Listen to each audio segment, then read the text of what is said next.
Salut à tous, bienvenue sur ActuNet. Je ne saurais démarrer cette première émission de l'année sans vous souhaiter à toutes et à tous une très bonne et heureuse année 2017. ActuNet aujourd'hui vous replonge au cœur de l'actualité qu'il ne fallait pas manquer en 2016. Et pour cela, je suis en compagnie de Bogas Orendioyom. Il est le directeur général de ICT Media Stratégie et par ailleurs directeur de publication de TIC Mag, un portail web d'actualité spécialisé sur les TIC en Afrique centrale. Salut Bogas, merci d'avoir fait le déplacement. Merci Annie, c'est un plaisir. Alors, à quoi consiste exactement le travail de ICT Media Stratégie au quotidien? Alors, ICT Media Strategies est un cabinet spécialisé dans certains domaines de l'économie. Premièrement, ce qu'on fait, c'est de la veille stratégique. C'est-à-dire que pour certains clients, nous surveillons certains aspects, certains secteurs clés de l'économie africaine. Ça peut être les TIC, ça peut être les sociétés cotées qui investissent en Afrique et dans des secteurs particuliers. C'est-à-dire qu'on peut par exemple suivre l'évolution du mobile money en Afrique, on peut suivre l'évolution des secteurs qui intéressent les grandes sociétés qui investissent en Afrique. Et à côté de la veille stratégique, nous fournissons du contenu spécialisé à des médias ou à des sociétés. C'est-à-dire que vous êtes une société, vous souhaitez avoir un contenu particulier en économie. Nous disposons des équipes qui peuvent quotidiennement ou alors à une périodicité définie vous fournir ce contenu-là, soit pour votre média, soit pour votre institution. Et également, nous faisons un travail également dans l'édition des magazines spécialisés, parce que nous éditons les magazines spécialisés pour des particuliers, pour des institutions. Et enfin, ce qu'on fait qui est intéressant, c'est les conseils en stratégie d'e-réputation. C'est-à-dire pour ceux-là qui veulent définir une réputation sur Internet, absolument, on peut les aider à définir leur stratégie d'e-réputation et de les aider, si possible, à les implémenter. Alors, la face visible de l'iceberg, si je peux parler ainsi, c'est ticmag.net, comme je l'ai souligné, qui est un site spécialisé. Quelle est l'ambition de TIC Mag aujourd'hui? Alors, TIC Mag s'est donné pour ambition dès le départ, dès 2011, de mettre en valeur les initiatives numériques ou les initiatives de TIC et télécommunications que l'on observe aujourd'hui en Afrique. Parce qu'on s'est rendu compte dès 2011 que les TIC pouvaient participer à la croissance de l'Afrique, au développement de l'Afrique. Et on s'est dit, tiens, il est important qu'à travers cette plateforme-là, qu'on mette en avant toutes ces initiatives-là qui peuvent aider nos pays à se développer, mais également partager les expériences des autres pays pour que les Africains puissent s'approprier véritablement ces TIC-là, s'approprier les stratégies des autres pour pouvoir mieux se développer, pour pouvoir mettre en place un écosystème qui puisse être favorable à la croissance et au développement. Vous croyez, j'imagine que vous avez sûrement cru à la capacité de développement de ce secteur-là, parce que dès le départ, vous vous lancez quand même dans un secteur qui n'est pas encore à la mode. Si on peut parler ainsi, comme aujourd'hui en 2011 au Cameroun, par exemple, l'émulation n'est pas celle qu'on connaît aujourd'hui. Qu'est-ce qui vous pousse à ce moment précis-là de vous engager dans ce secteur-là? D'abord, il faut dire que c'était aussi de la passion. C'est-à-dire c'était de la passion, on était passionné par tout ce que les TIC pouvaient faire, par tout ce qu'on pouvait gagner à travers les TIC, parce qu'on s'est rendu compte qu'il y avait des gens qui gagnaient pratiquement leur vie simplement parce qu'ils s'intéressaient au TIC. Et justement, vous faites bien de le relever à l'époque, le discours n'est pas assez suivi. Et les pouvoirs publics, parce qu'on a commencé d'abord au Cameroun, les pouvoirs publics ne sont pas assez réceptifs, le discours n'est pas assez ouvert. Ne donne pas envie. Tout à fait, de s'y lancer. Le discours même est peut-être réfractaire, c'est-à-dire les gens se disent, tenez, c'est dangereux, allez-y avec beaucoup de prudence parce qu'on peut vous manipuler l'actualité. Avant marquer le premier arrêt de cette revue du web, l'année a démarré sous un climat plutôt tendu, notamment en Afrique du Sud, où Facebook, Microsoft ou encore Google ont rejeté la régulation des OTT telle que souhaitée par les opérateurs télécoms dans ces pays-là et même dans d'autres pays en Afrique. Steve Gavin-Guéna pour un tour plus complet de l'actualité en 2016. Premier arrêt. En janvier dernier, en Afrique du Sud, Facebook, Google et Microsoft font pression contre la régulation des OTT. Les over-the-top, comme on les appelle, sont des sociétés de services qui utilisent le réseau web pour imposer des services de télécommunication comme les MMS, les SMS, les voix, les vidéos, les textes et les images. Ils se substituent donc en partie ou totalement aux services des opérateurs télécoms sans rien leur réserver en retour. Le débat en Afrique du Sud naît du fait que MTN et Vodacom exigent la régulation des OTT au motif que ces derniers ne payent pas de taxes, qu'ils n'avaient pas investi dans les infrastructures dont ils se servent et qu'ils ne s'inquiètent pas non plus de la qualité du service à offrir à la clientèle. Une logique contre laquelle s'inscrivent les trois géants qui affirment qu'au contraire, elles font gagner de l'argent aux opérateurs. Mieux, ils proposent aux autorités de traiter les opérateurs comme les OTT et de les débarrasser des lois qu'ils jugent encombrantes. On a droit au passage à un petit chantage de Microsoft qui estime que s'il fallait arriver à un blocage de ces services, ce sont les entreprises sud-africaines qui payerait le plus lourd tribut. En avril dernier, la filiale africaine du groupe suisse Ringier a annoncé avoir acquis Dilde, l'une des plus grandes plateformes de vente en ligne du Nigeria. Dans son communiqué, Afrique Ringier disait que l'acquisition de cette plateforme créée en 2011 l'aidera à étendre sa portée au-delà de l'édition et du marketing numérique au Nigeria. Dilde est un site de e-commerce proposant des deals de réduction sur la large gamme de produits et services avec plus d'1 million d'utilisateurs, 15 000 marchands en activité et 20 000 entreprises enregistrées. Le montant de la transaction n'a pas encore été dévoilé.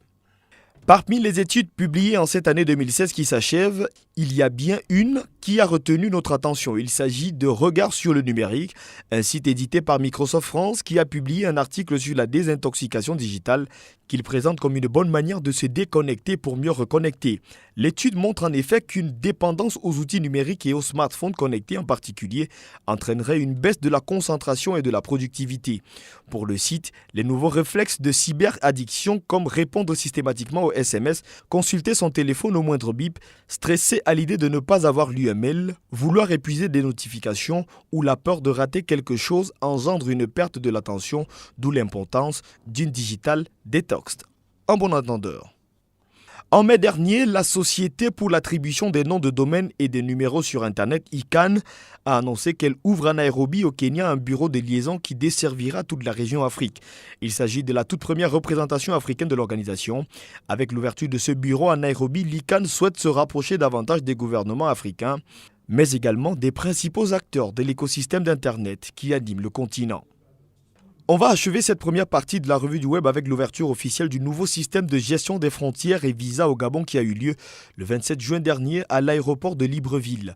Pour cette première étape, en présence du président de la République et du ministre de l'Intérieur, 4 e-portes automatisées avec reconnaissance faciale ont été déployées, précisément 2 à l'arrivée et 2 à la sortie. Ce système d'authentification automatique des passagers permet d'accélérer le processus d'identification des passagers et détecter des cas de faux documents très rapidement. Parlons un peu de cette actualité sur les OTT.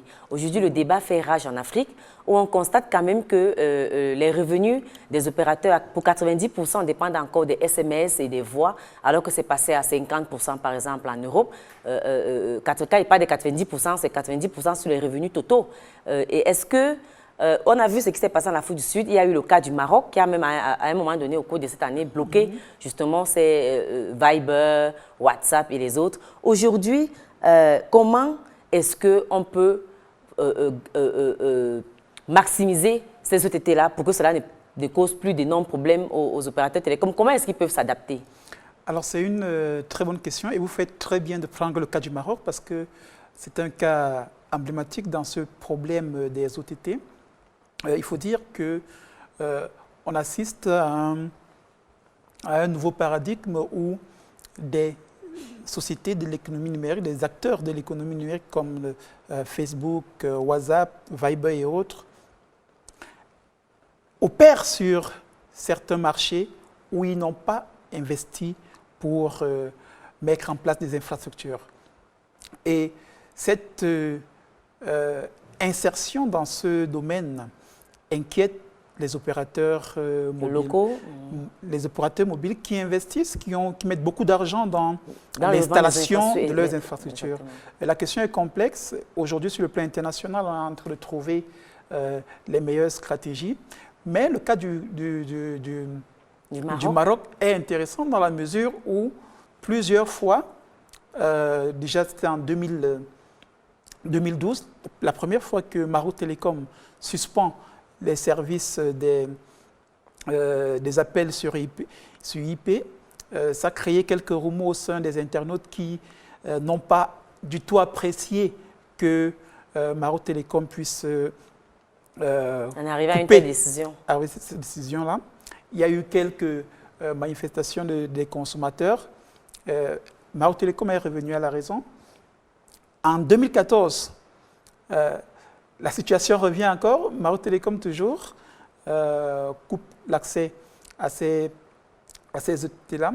Il y a eu un débat général est lancé sur l'opportunité. Plusieurs autres sociétés dans d'autres pays regardent également ça avec beaucoup d'intérêt parce que quelques années avant, au Comores Télécom avait également fait la même chose et a fait les frais de certains internautes qui ont piraté son système en représailles à cette coupure. Les opérateurs disent qu'il faut trouver le moyen de réguler. Maroc Télécom a pris le devant avec son lobby qui est assez important, a réussi à faire en sorte que l'Agence nationale des régulations... entériner une telle décision. L'Agence nationale des régulations des télécommunications prenne finalement, début 2016, une décision en sa faveur. Ce qui fait en sorte que, officiellement, l'ensemble des opérateurs du pays ont supprimé ces services des OTT. Directement, on voit avec les réseaux sociaux, les populations, les consommateurs n'étaient pas du tout contents. Ils ont même lancé des mouvements. Absolument, des mouvements, des pétitions ont été lancées en ligne. Jusqu'à récemment, en octobre, quand on a suivi que le directeur général de l'Agence nationale de régulation des télécommunications a été limogé, certaines personnes ont mis cela sur le coup de cette décision-là. Mais il y a également d'autres problèmes au Maroc. Mais il faut souligner, par exemple, les entreprises de télécommunications au Maroc relèvent que le trafic SMS a baissé de 25% en un an. Mais Absolument. Comment est-ce qu'on va arriver donc à concilier les intérêts de ces opérateurs télécoms et ceux du consommateur qui, lui, se retrouve bénéficiaire? S'il doit, au lieu d'envoyer les SMS qui coûtent, par exemple, si on est au Cameroun, 25 francs, s'il peut avoir sa connexion Internet et pouvoir envoyer ses messages à l'infini, est-ce qu'il ne faut pas repenser le modèle économique des entreprises de télécommunications? Parce qu'aujourd'hui, au Cameroun, on a eu le même cas, mais aujourd'hui, on voit bien que ces entreprises-là vendent, par exemple, 200 mégaoctets d'accès à WhatsApp lorsque vous souscrivez à un forfait Internet. Est-ce que ce n'est pas vers ces solutions-là qu'il faut se tourner simplement? Est-ce que la solution de couper les OTT est durable? Cette solution n'est pas effectivement tenable parce que vous aurez toujours les consommateurs qui seront contre vous. Et quand on dit le client est roi, quand le roi est déjà fâché contre vous, c'est un problème. Il y a des solutions qui sont proposées. Par exemple, l'investissement dans les infrastructures. Parce qu'il faut savoir que s'il n'y a pas de connectivité, il ne peut pas avoir l'utilisation de ces services. Exactement. Et pour accéder à cette connectivité-là, il faut payer. Ceux qui en paient, ce sont les opérateurs mobiles. Il faut déjà donc trouver un moyen de rendre cette connectivité disponible au plus grand nombre. Pour que cela puisse être rentable. Cela puisse être rentable. Donc, il faut investir dans le haut débit, la construction du haut débit. Encore des terminaux. Pour permettre à ce que le maximum de population ait accès. Donc le salut viendra du nombre. Plus les gens auront accès à Internet, plus ils vont souscrire au forfait data. Les forfaits data aujourd'hui tirent un peu la croissance des opérateurs mobiles. C'est-à-dire, quand vous analysez un peu les chiffres de MTN Group, vous vous rendez compte que environ 18% des revenus globaux de l'entreprise sont les revenus issus de la data. C'est la même chose au Cameroun, où l'on observe déjà pratiquement une montée, une croissance de plus de 100% des chiffres ou alors des revenus de la data. Donc c'est important que les opérateurs mobiles mettent un accent sur les infrastructures de la data. Maintenant, il y a une autre solution, celui d'autres opérateurs dans certains pays l'expérimentent, c'est de mettre un forfait supplémentaire pour ceux-là qui utilisent les appels sur IP, les OTT. C'est-à-dire que si vous voulez par exemple appeler sur WhatsApp, si vous voulez appeler sur Viber, l'opérateur vous dit, tenez, vous allez avoir plus 5% sur votre forfait que vous devrez payer. Donc c'est aussi une possibilité. Et la dernière possibilité, c'est l'invitation du secteur public dans l'affaire. Merci beaucoup, Bogas. On va marquer le deuxième arrêt de ce tour d'actualité de 2016. Cette année qui s'achève a été celle d'une véritable révolution en matière de vidéos en ligne, notamment avec le lancement de Facebook Live. Le trophée de la mauvaise année de l'année revient sûrement à Samsung, qui a dû retirer son Galaxy Note 7 du marché, du fait notamment des batteries qui explosaient. Plus de 3 milliards de pertes. On va aussi en Côte d'Ivoire, où le gouvernement lance un fonds pour soutenir l'innovation et les startups. Montant annoncé, 131 milliards de francs CFA. Une fois de plus, Steve Gabengena pour le tour complet. Une des nouveautés à retenir cette année côté réseaux sociaux, c'est l'élargissement au monde entier par Facebook de sa fonction live qui permet de faire des vidéos en direct. Un succès immédiat qui n'a pas laissé YouTube indifférent, qui a annoncé au deuxième trimestre de l'année que le contenu en direct pouvait désormais être partagé depuis son smartphone. Cela n'était jusque-là possible que via un ordinateur. Arrivé tard sur ce segment déjà occupé par Periscope puis Facebook Live, YouTube a annoncé miser sur la rapidité et la fiabilité de son service. Il y aura aussi la possibilité de connecter la vidéo en direct comme chez les concurrents.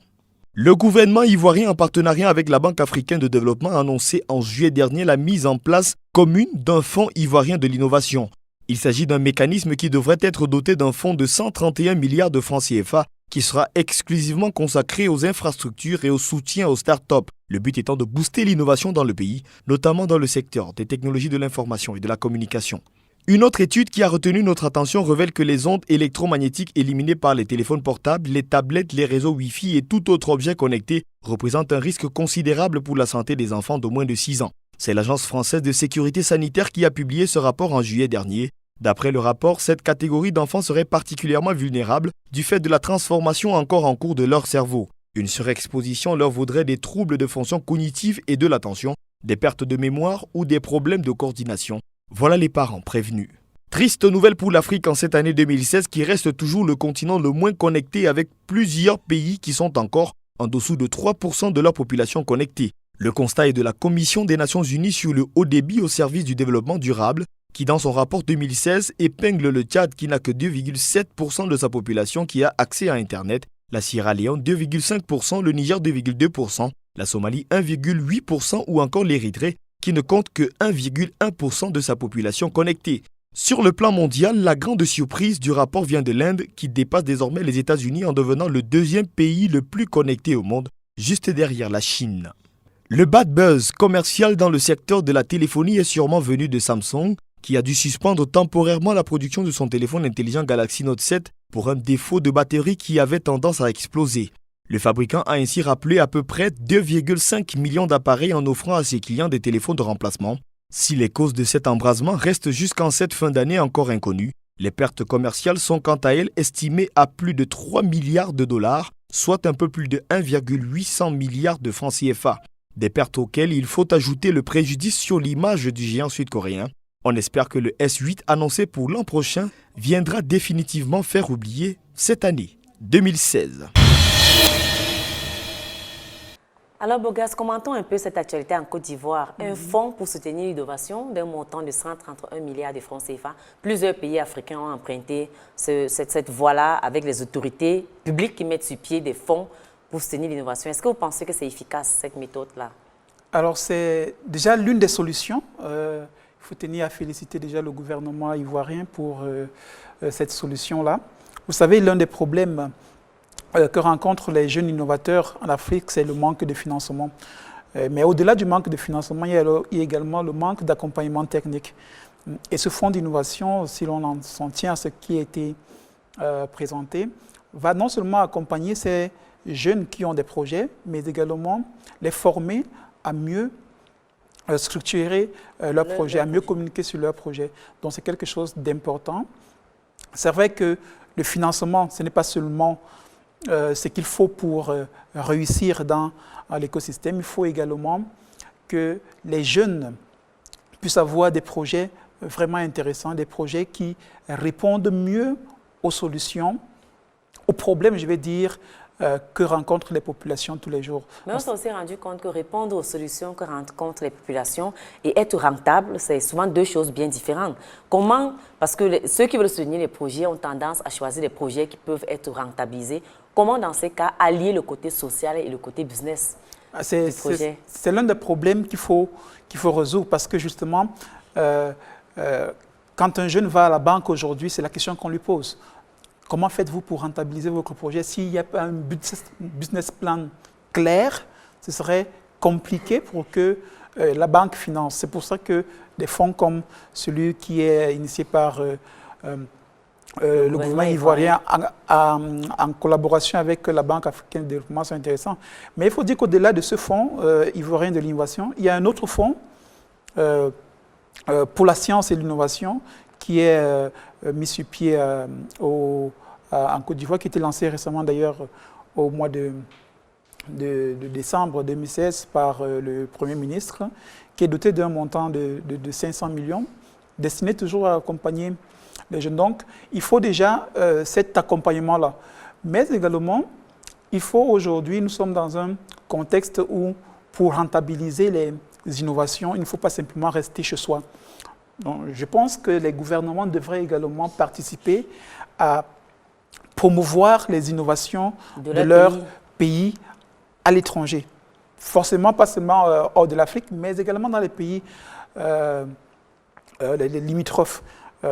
C'est peut-être pour ça qu'il faut également saluer le fonds qui est mis en place avec la Banque africaine de développement en Côte d'Ivoire, parce que la Banque africaine, la BAD, a sollicité que ce fonds-là ne puisse pas simplement être important pour la Côte d'Ivoire, mais puisse être comme... Tirer la sous-région, les pays de la sous-région. Alors, parlons un peu du rapport 2016 de la Commission des Nations Unies sur le haut débit au service du développement durable. Malgré tous les efforts que la FIF fait, elle reste bon dernier. Qu'est-ce qui pose problème? Pourquoi Internet ne devient pas une denrée accessible à tous, une denrée disponible sur le continent africain? On a des bons élèves, ça c'est sûr. On a le Sénégal, on a des pays où la connectivité s'est nettement améliorée, notamment en Afrique du Nord. Mais on a encore beaucoup de pays, on en a cité quelques-uns comme le Tchad, où ça reste très peu de population encore aujourd'hui a accès à Internet. Qu'est-ce qui pose problème réellement? C'est malheureusement la triste réalité en Afrique. On sait très bien que Internet peut participer à relever la croissance des pays, mais malheureusement, il y a encore beaucoup de ménages qui n'ont pas encore accès à l'Internet. Vous évoquez le cas de l'étude de la Commission des Nations Unies, mais il y a également l'étude de l'Union internationale des télécommunications, ICT Facts and Figures 2016, qui indique clairement que nous avons aujourd'hui dans le monde 1 milliard de ménages, on parle de ménages, pas de population, de ménages qui sont connectés à l'Internet. Et environ 15% simplement sont situés en Afrique. Donc, il y a un manque réel de connectivité en Afrique. La raison, c'est quoi? Moi, je vois principalement comme première raison l'accès à l'énergie. On l'a relevé récemment, il y a environ 623 millions d'Africains qui n'ont pas accès à l'énergie. Si vous n'avez pas accès à l'énergie, ce serait difficile d'avoir accès à un téléphone qui fonctionne avec l'énergie. Le deuxième problème, c'est un problème, je dirais, infrastructurel, parce qu'on se rend compte qu'il y a une fracture numérique, géographique à l'intérieur des pays. C'est-à-dire que vous avez des pays où la connectivité est présente uniquement dans les grandes villes, dans les centres-villes où il y a une forte concentration des populations. Mais également, il faut savoir qu'en arrière, dans les zones rurales, qui ont d'ailleurs même plus besoin de ces outils-là, il n'y a pas d'infrastructures. Parce que les opérateurs vont vous dire que construire, par exemple, un pylône, ça coûte très cher. Et ce n'est pas rentable, très tôt. Absolument. D'où la solution du service universel des télécommunications qui, dans plusieurs pays africains, est géré par des ministères en charge des postes de télécommunications ou alors des agences spécialisées qui se chargent d'installer soit des télécentres communautaires, soit des petites infrastructures pour pouvoir accéder à amener cette... Mais la solution qui est intéressante, qui est proposée d'ailleurs par des institutions comme la Banque mondiale, c'est de réunir ces opérateurs pour qu'ils puissent investir dans ces zones rurales et utiliser les mêmes infrastructures et partager ces infrastructures. À minimiser les coûts d'investissement. Pour permettre à ce que le plus grand nombre ait accès à l'Internet. Donc, c'est quelques solutions qu'on peut avoir pour pouvoir gérer des solutions qui ne marcheront que, bien évidemment, si on résout le problème d'accès à l'énergie, qui pose d'autres questions en Afrique, par exemple, comment développer d'autres sources d'accès. Et on a eu des innovateurs en Afrique, notamment, on en parlera d'ailleurs la semaine prochaine, qui ont inventé des ordinateurs qui ne fonctionnent, ou des téléphones qui ne fonctionnent qu'à l'énergie solaire. C'est des pistes à explorer. Merci, Bogas, d'être passé sur ce plateau aujourd'hui. Merci, Annie.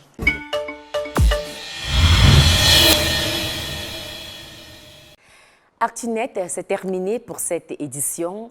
Merci d'avoir regardé. Une fois de plus, très bonne et heureuse année 2017. Prenez soin de vous. Je vous retrouve la semaine prochaine.